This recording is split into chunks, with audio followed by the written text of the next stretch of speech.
This is Radio TV Phono Nut, and after my last video about all the people gobbling up all of the Crosleys and Victrolas on eBay, and when I say Crosley and Victrola, I mean the modern Chinese crap. I don't mean the real deal crap. I think it's only fitting for us to show a video of a truly American-made, through and through, classic record player. This is an Audiotronics early solid-state model.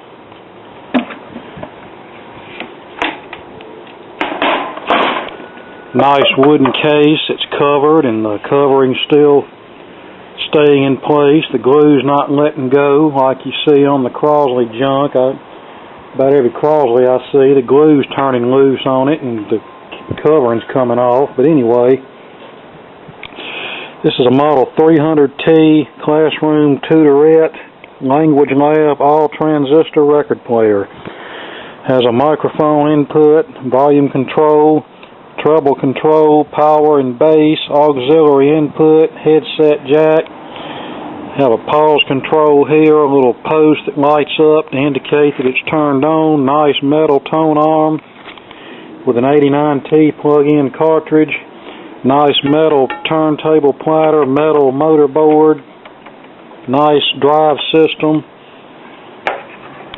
and I can tell this is early solid state because there's no user serviceable parts warning on this.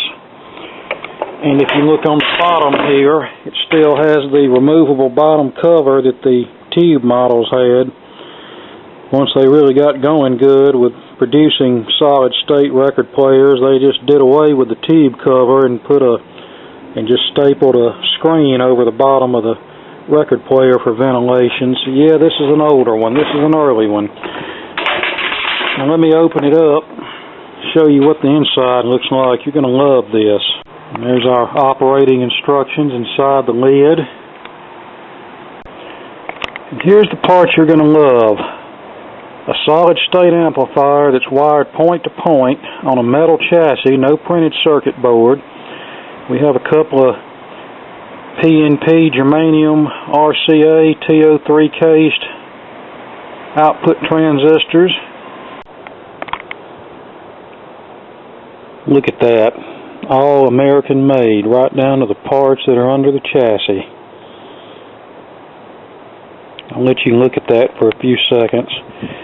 And this amplifier, for exception of having scratchy pots, which I'll correct, seems to work, and I'm not going to mess with it unless something comes along and gives me a reason to, because this is all original, this is all American made. In fact, this is really a work of art, how they built these things. And it's only that way once, and if I go messing with it and putting modern Chinese capacitors in it just for the sake of doing it, it's not going to be original anymore. So this one I'm going to leave alone unless I just have to mess with it. Here's our nice General Industries drive mechanism, date coded the 41st week of 1964. We have a nice 6x9 speaker, date coded the 3rd week of 1965, so this was probably made in early 65, which was pretty early for these solid state classroom record players. In fact, they made a tube model during the same time period that had the same model number, so I'd like to know the price difference between the two. And they even give you a schematic diagram in case you have to service it. Here we are with the platter removed. A little dirty under there, but not as bad as some I've seen at this age. I cleaned the inner rim of the platter. That's going to need lubrication. That's going to need lubrication. So yeah, it's just going to need the usual work here. And I'm not going to show all of that.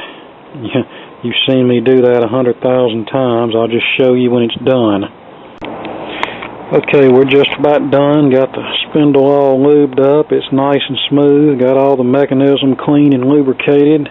Cleaned up the motor. and lubricated the motor. It has nice and quiet.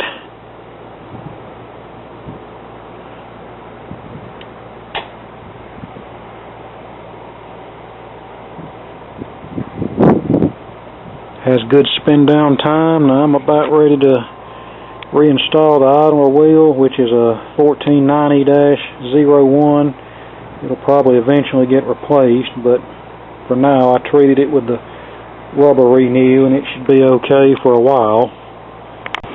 Alright, 78. Good torque. 45, 33, 16. Good torque.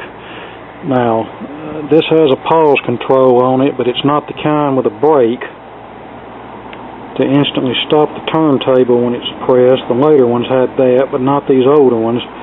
When I push the pause control, it just disengages the idler wheel. See, on 78, it doesn't stop instantly, but it's working as it should. Now let's put it back together and see if we can play a record on this. Here's a new old stock Static 89TX. That's the diamond version. Has a 1mm LP stylus and a 3mm 78 stylus. A fella had two of these and he sold them to me at a good price. These are getting hard to find, by the way, and expensive. I mean, yeah, you can get the new current production red fan steel ones, but those are no good. I'd rather have the original Static or an Electro Voice over these modern ones any day of the week.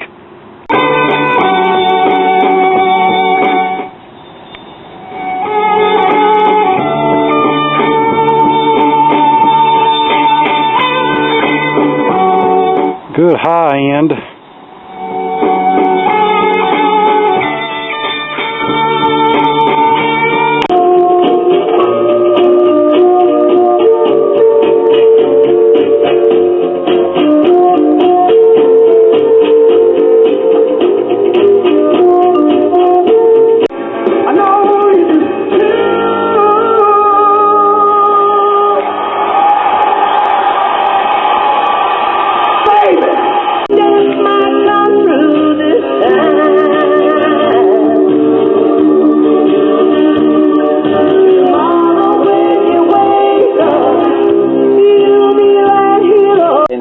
Turn of the century, and in his heyday had bought, altered, restored, and embellished the Dolphin, adding his plaster and jeweled caryatids.